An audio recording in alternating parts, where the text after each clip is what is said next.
ನಾನು 10 ದಿನ ಊರಲ್ಲಿ ಇರಲಿಲ್ಲ. ಈಗ ಗುಂಪಲ್ಲಿ ನಾವು ಒಂದ್ಸರಿ 15 ಜನ ಶಾಸಕರು ದುಬೈಗೆ ಹೋಗಿದ್ವಿ. ಅದನ್ನು ಮುಖ್ಯಮಂತ್ರಿಗಳು ಉಪಮುಖ್ಯಮಂತ್ರಿ ಕಳಿಸಿದ್ರು ಅಂತ ಹೇಳೋಕ್ಕಾಗ್ತದಾ? ಡಿ ಕೆ ಶಿವಕುಮಾರ್ ಅವರು ಮುಖ್ಯಮಂತ್ರಿ ಆಗಬೇಕು, ಆಗಲೇಬೇಕು, ಆಗ್ತಾರೆ ಅನ್ನೋದು ಇವತ್ತಿಗೂ ಕೂಡ ಅದರಲ್ಲಿ ಏನು 2 ಮಾತು ಚೇಂಜ್ ಇಲ್ಲ.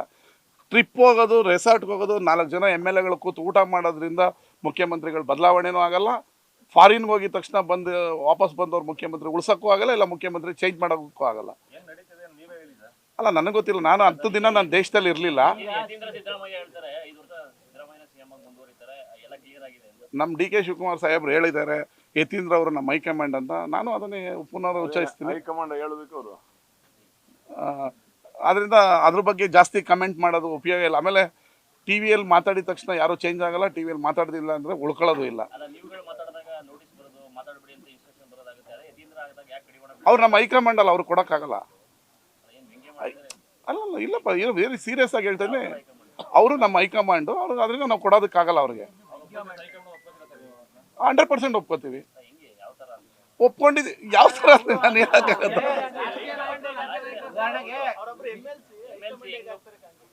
ಅಲ್ಲ, ಈಗ 4 ಸರಿ ಹೇಳಿದ್ರು ನೀವು ಯಾರು ಸ್ಟೇಟ್ಮೆಂಟ್ ಕೊಡಬೇಡಿ ಅಂತ. ಕೊಡ್ತಾ ಇದೀವಿ ಅಂದ್ರೆ ಅವ್ರ ಹೈಕಮಾಂಡೇ. ಯಾರು ಕೊಡೋದಕ್ಕೆ? ಸುಪ್ರೀಂ ಯಾರು ಇರ್ತಾರೆ ಅವರೇ ಹೈಕಮಾಂಡ್. ಯಡಿಯೂರಪ್ಪ ಸಿಎಂ ಆಗಿದ್ದಾಗ ವಿಜೇಂದ್ರ ಅವರ ಸೂಪರ್ ಸಿಎಂ ಅಂತ ನೀವೇ ಕೂಡ ವ್ಯಂಗ್ಯ ಮಾಡ್ತಿದ್ರಿ ಕಾಂಗ್ರೆಸ್ ಅವರು. ಅದಾಗಿ ಯತೀಂದ್ರ ಅವರು ಇದೇ ತರನಾ ಅಂತ? ಇಲ್ಲ, ನಮ್ಮ ಹೈಕಮಾಂಡ್ ಅವರು ಅಂತ ಹೇಳದ್ನಲ್ಲ. ನೀವು ನೋಡಿ ಹಿಂಗೆ ತಗ್ಲಾಕದ್ ನೀವು. ಇವ್ರು ನಮ್ಮ ಹೈಕಮಾಂಡ್ ಅಂದ್ರೆ ನೀವು ಕರೆಯೋರ್ಗಿಂತ ಜಾಸ್ತಿನಾ, ಡಿ ಕೆ ಅವ್ರಿಗಿಂತ ಕಡಿಮೆನಾ ಅಂತ ಕೇಳಿದ್ರೆ ಅವ್ರು ನಮ್ಮ ಈಗ ಹೈಕಮಾಂಡ್ ಅವರು ಮಾತಾಡಬೇಡಿ ಅಂತ ಹೇಳಿದೆ. ಮಾತಾಡ್ತಾ ಇದಾರೆ ಅಂದ್ರೆ ಇವ್ರು ನಮ್ಮ ಹೈಕಮಾಂಡ್ ಅಂತ ಹೇಳಿರ್ಬೋದು. ನಮ್ಮವರು ಹೈಕಮಾಂಡ್ಗೆ ನೋಟಿಸ್ ಕೊಡ, ಹೈಕಮಾಂಡ್ ಅವ್ರಿಗೆ ನೋಟಿಸ್ ನಮಗೆ ಕೊಡೋದು. ಹೈಕಮಾಂಡ್ ನಾವು ನೋಟಿಸ್ ಕೊಡೋಕ್ಕಾಗಲ್ಲ. ಇರ್ಬಹುದು, ಅದರಲ್ಲೇನು ಮಾತಿಲ್ಲ. ಈಗ ಮಾತಾಡಬೇಡಿ ಅಂದಾಗಲೂ ಮಾತಾಡ್ತಾ ಇದ್ದಾರೆ ಅಂದ್ರೆ ಪವರ್ಫುಲ್ ಮ್ಯಾನ್. ಕರೆಕ್ಟ್ ಅಲ್ವಾ? ಹಾಗೆ ಫಾರಿನ್ ಟ್ರಿಪ್ಗೆ ಹೋಗೋದ್ರಿಂದ ಯಾವ ಮುಖ್ಯಮಂತ್ರಿನೂ ಚೇಂಜ್ ಆಗಲ್ಲ, ಇಲ್ಲ ಉಳ್ಕೊಳ್ಳೋದಿಲ್ಲ. ಕಾಲ ಬಂದಾಗ ಚೇಂಜ್ ಆಗಬೇಕು, ಬೇರೆಯವ್ರ ಮುಖ್ಯಮಂತ್ರಿ ಆಗಬೇಕು. ಡಿ ಕೆ ಶಿವಕುಮಾರ್ ಅವರು ಮುಖ್ಯಮಂತ್ರಿ ಆಗ್ತಾರೆ. ಆಗೋದ್ರಲ್ಲಿ ತಪ್ಪಿಸೋದಕ್ಕೆ ಯಾರಿಂದನೂ ಸಾಧ್ಯ ಇಲ್ಲ. ಆಗ ಟೈಮ್ ಬಂದಾಗ ನಾವೇ ನಿಮ್ಮ ಮುಂದೆ ಹೇಳ್ತೀವಿ. 28ಕ್ಕೆ ಆಗುತ್ತಾ, 26ಕ್ಕೆ ಆಗುತ್ತಾ, ಫೆಬ್ರವರಿಗೆ ಆಗ್ತಾರ, ಏಪ್ರಿಲ್ಗೆ ಆಗ್ತಾರ, ಮಾರ್ಚ್ಗೆ ಆಗ್ತಾರ, ಹಣೆಯಲ್ಲಿ ಬರ್ದಿರ್ಬೇಕಲ್ಲ, ಅವತ್ತು ಹಾಗೆ ಆಗ್ತಾರೆ. ಡಿ ಕೆ ಅವರು ನನಗಿಂತ ನಿಮಗಿಂತ ಅನುಭವಸ್ಥರು. 40 ವರ್ಷ ರಾಜಕಾರಣವನ್ನು ಅರ್ದು ಕುಡಿದಿದ್ದಾರೆ. ಯಾವಾಗ ಯಾವ ಪಾನ್ನ ಮೂವ್ ಮಾಡಿದ್ರೆ ಗೇಮ್ನ ಗೆಲ್ಲಬಹುದು ಅನ್ನೋ ರಾಜಕೀಯ ತಂತ್ರಗಾರಕ ಚಾಣಕ್ಯತನ ಅವರಲ್ಲಿದೆ. ಅವರು ಸೈಲೆಂಟಾಗಿ ಕಾಯಿನ್ ಮೂವ್ ಮಾಡ್ತಾ ಇದ್ದಾರೆ ಅಂದರೆ ಅವ್ರಿಗೆ ಗೇಮ್ನ ಗೆಲ್ಲೋದು ಬುದ್ಧಿವಂತಿಕೆ ಇರೋದ್ರಿಂದ ಅವ್ರು ಕಾಯಿನ ಮೂವ್ ಮಾಡ್ತಾ ಇದ್ದಾರೆ. ಅಲ್ಲ, ಆಟ ಇರಲೇಬೇಕಲ್ವ. ರಾಜಕಾರಣ ಅಂದಮೇಲೆ ಆಟ ಇರುತ್ತೆ. ಆಟ ಇಲ್ಲದೇ ನಾವು ಏನೋ ಗೇಮ್ ಬಿಟ್ಬಿಡೋದಕ್ಕಾಗಲ್ಲ. ನಮ್ದು ಐರ್ಲೆಂಡ್ ಟೀಮ್ ಅಲ್ವಲ್ಲ, ನಮ್ದು ಬಲಿಷ್ಠ ಭಾರತ.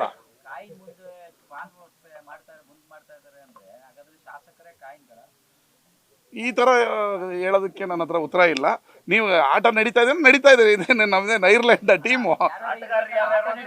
ಭಾರತ 136 ಜನ ಆಟಗಾರರು ಮುಖ್ಯಮಂತ್ರಿಗಳ ಪರ ಇದ್ದೀವಿ. 136 ಜನ ಆಟಗಾರರು ಕೂಡ ಅಧ್ಯಕ್ಷರ ಪರ ಇದ್ದೀವಿ.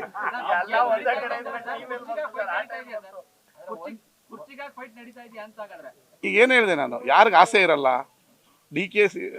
ಡಿ ಕೆ ಅವ್ರಿಗೂ CM ಆಗ್ಬೇಕನ್ನೋ ಆಸೆ ಇದೆ. ಅದು ಆಗ್ತಾರೆ. ಆಗಲ್ಲ ಅಂತ ಯಾವತ್ತು ನಾನು ಹೇಳ್ತಾ ಇಲ್ಲ. ಹಾಗೆ ಆಗಲೇಬೇಕು, ಆಗ್ತಾರೆ. 136 ಜನ ಆಟಗಾರರು CM ಪರನೂ ಇದೀವಿ, DCM ಪರನೂ ಇದೀವಿ. ಅತಿ ಶೀಘ್ರದಲ್ಲೇ ಉತ್ತರ ಬರುತ್ತೆ.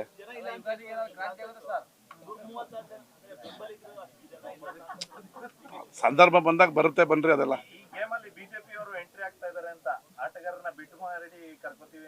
ಅವ್ರನ್ನೂ ಸೇರಿಸ್ಕೊಳ್ಳೋಣ. ಪಕ್ಷ ಬಿಟ್ಟು ಬರ್ತಾರೆ, ಸೇರಿಸ್ಕೋತೀವಿ. ಎಲ್ಲಿ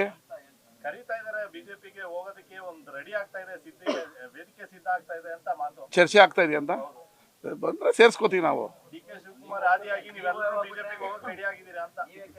ನಾವ್ಯಾಕ್ರಿ ಬಿಜೆಪಿಗೆ ಹೋಗೋಣ? ಕಾಂಗ್ರೆಸ್ ಪಕ್ಷವನ್ನ ಕಟ್ಟಿ ಬೆಳೆಸಿ ಭದ್ರ ಬುನಾದಿ ಹಾಕಿರೋ ನಾವ್ಯಾಕೆ ಬಿಜೆಪಿಗೆ ಹೋಗೋಣ? ನಮ್ಮ ಪಕ್ಷದಿಂದಾನೇ CM ಆಗ್ತಾರೆ ಡಿ ಕೆ ಶಿವಕುಮಾರ್ ಅವರು.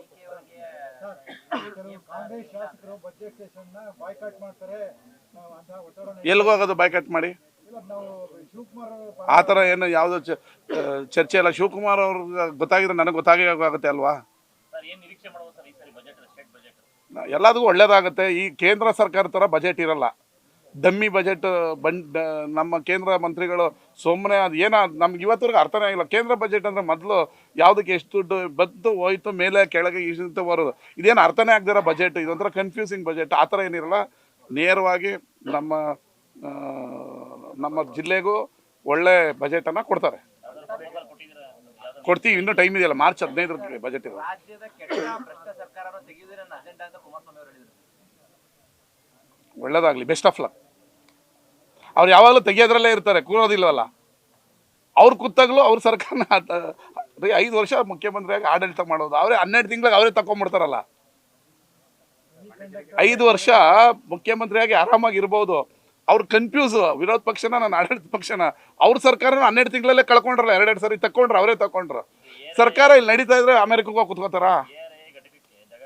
ಕೊಟ್ಟಿದ್ದೀವಲ್ಲ, ನಾವು ಜಾಗ ಕೊಡಬೇಕು ಅಂತ ಹೇಳಿದ್ರೆ ಕೊಟ್ಟಿದ್ದೀವಿ. ನಮ್ಮ ಕೆಲಸ ಮುಗಿದಿದೆ. ಕಂಪನಿಗೆ ಭೂಮಿ ಪೂಜೆ ಯಾವಾಗ? ಬಾಲ್ ನಾನು ಅವತ್ತು ಹೇಳ್ತೇನೆ, ಇವತ್ತು ಹೇಳ್ತೇನೆ, ಅವರು ನಮ್ಮ ಗೌರವಾನ್ವಿತ ಕೇಂದ್ರ ಮಂತ್ರಿ MP. ನಾವು ಜಾಗ ಕೇಳಿದ್ರು, ನಿಮ್ಮನ್ನು ಕರ್ಕೊಂಡೋಗಿ 2 ಕಡೆ ಜಾಗ ತೋರಿಸಿದ್ದೀವಿ, ಜಾಗನೂ ಬಿಟ್ಕೊಟ್ಬಿಟ್ಟಿದ್ದೀವಿ. ನಾವು ಬಾಲ್ ಅವ್ರು ಕೊಟ್ಟಲ್ಲ, ಅದೆಲ್ಲ ನನಗೆ ಇಂಟ್ರೆಸ್ಟ್ ಇಲ್ಲ. ನನ್ನ ಕ್ಷೇತ್ರ, ನನ್ನ ಜಿಲ್ಲೆ, ನನ್ನ ತಾಲೂಕು ಅಭಿವೃದ್ಧಿ ಆಗಬೇಕು. ಕಂಪ್ನಿ ಬಂದರೆ ಒಂದಷ್ಟು ಜನಕ್ಕೆ ಉದ್ಯೋಗ ಆಗ್ತದೆ, ಆಗಲಿ ಮಾಡಲಿ, ನಾವು ಸಹಕಾರ ಕೊಡ್ತೀವಿ, ಭೂಮಿ ಪೂಜೆಗೂ ನಾವು ಹೋಗ್ತೀವಿ ಅಂತ ಹೇಳ್ತಾ ಇದ್ದೀವಲ್ಲ. ಅಮೆರಿಕನೂ ಮುಗೀತು, ಸೆಮಿಕಂಡಕ್ಟರ್ ಮುಗೀತು, ಈಗ ಹೊಸದು DRA, ಇದು ARI, ಈಗ ಜಾಗ ಕೊಟ್ಟಿದ್ದೀವಿ. ನೋಡೋಣ ಇನ್ನೂ ಎಷ್ಟೆಷ್ಟು ಪಿಕ್ಚರ್ಗಳು ಬರ್ತಾ ಇರ್ತದೆ.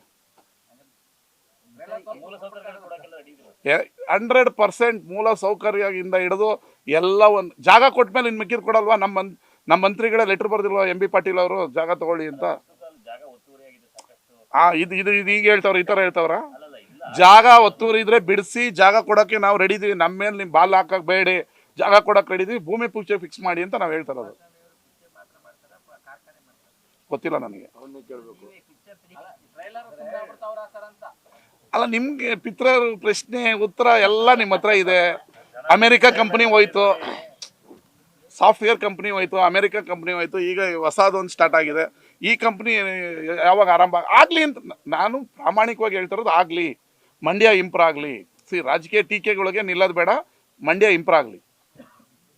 ರಾಜಕೀಯ ಟೀಕೆಗಳಿಂದಾಗಿ ಯಾವ ಕಾರ್ಖಾನೆನೂ ತರೋಕ್ಕಾಗಲ್ಲ, ಏನು ಮಾಡೋದಕ್ಕಾಗಲ್ಲ. ನಾನು ಕುಮಾರಸ್ವಾಮಿ ಅವರಿಗೆ ಸಂಪೂರ್ಣ ಬೆಂಬಲ. ಕಾರ್ಖಾನೆ ತರೋ ವಿಚಾರದಲ್ಲಿ 100ಕ್ಕೆ 100% ನಾನು ಅವ್ರ ಪರ ಇದ್ದೀನಿ. ಅವ್ರಿಗೆ ಭೂಮಿ ಕೊಡೋಕೆ ರೆಡಿ ಇದ್ದೀನಿ.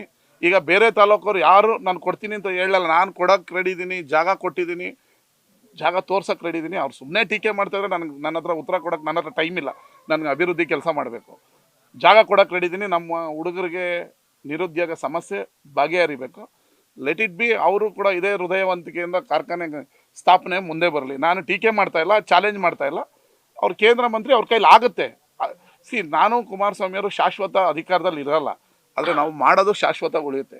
ಬೂದ್ನೂರು ಉತ್ಸವ ಶಾಶ್ವತ ಉಳಿಯುತ್ತೆ. ರವಿಕುಮಾರ್ MLA ಇರಲಿ, ಇಲ್ಲದೇ ಇರಲಿ, ಬರೋರು ಅದನ್ನು ಕಂಟಿನ್ಯೂ ಮಾಡ್ಕೊಂಡು ಹೋಗ್ತಾರೆ. ನಾನೇನು 100 ವರ್ಷ ಬದುಕಿರಲ್ಲ, 1000 ವರ್ಷ ಇಲ್ಲೇನು ಗೂಟ ಹೊಡ್ಕೊಂಡಿರಲ್ಲ. ಕುಮಾರಸ್ವಾಮಿ ಫ್ಯಾಕ್ಟ್ರಿ ತಂದಿದ ತಕ್ಷಣ ಅವ್ರೇನು ಇಲ್ಲಿ ಗೂಟ ಹೊಡ್ಕೊಂಡು ಅಧಿಕಾರ ಮಾಡೋದಿಲ್ಲ. ಆ ಫ್ಯಾಕ್ಟ್ರಿ ಸ್ಥಾಪನೆ ಆದಾಗ, ಉದ್ಯೋಗ ಸೃಷ್ಟಿ ಆದಾಗ ಒಂದು ತಲೆಮಾರುಗಳಿಗೆ ಉದ್ಯೋಗ ಸಿಗುತ್ತೆ. ಅದು ಬೇಕಷ್ಟೇ ನಮ್ಗೆ ಹೇಳ್ತಿರೋದು. ಈಗ ಓಕೆ, ಏನಂತ ಮಾತಾಡಬೇಕು? ದಿಶಾ ಮೀಟಿಂಗಲ್ಲಿ ಎಲ್ಲ ಹೇಳ್ತಾನೆ ಇದೀವಲ್ಲ, ಲೆಟ್ರ್ ಕೊಟ್ಟಿದ್ದೀವಿ, ಅಧಿಕೃತವಾಗಿ ಎಲ್ಲ ಮಾಡಿದ್ದೀವಿ, ಎಲ್ಲ ಮಾಡ್ತಾನೆ ಇದೀವಲ್ಲ.